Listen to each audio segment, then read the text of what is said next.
जेवणाचं ताट वाढूया. तर काय बनवले ते पाहूया.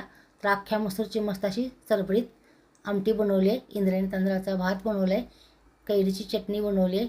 घरी दही लावले. संध्याकाळी जवसाची चटणी आहे तोंडी लावायला. चपात्या बनवल्या डब्यात.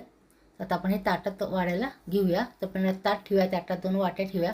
वाटीमध्ये पहिल्यांदा स्वीट डिश म्हणून आपण दही वाढूया. आणि दह्यामध्ये नंतर आपण साखर घालूया. तर स्वीट डिश आपली तयार आहे. नंतर दुसऱ्या वाटीमध्ये आपण अख्खा मसूरची भाजी वाढूया. तर मस्त अशी अख्खा मसूरची भाजी झाली आहे. इंद्रायणी तांदळाचा भात वाढूया. नंतर कैरीची चटणी वाढूया चटपटीत अशी. जवसाची चटणी वाढूया. त्यात तेल वाढूया. बीट वाढूया तोंडी लावायला. आता एक चपाती वाढूया. नंतर एक चपाती वाढूया. तर 2 चपात्या ताटात वाढलेत. आता भातावर तूप वाढूया. तर जेवणास ताट तयार आहे. देवाला नैवेद्य दाखवून आपण जेवायला घेऊया. या जेवायला आवडतं लाईक शेअर सबस्क्राईब करायला विसरू नका.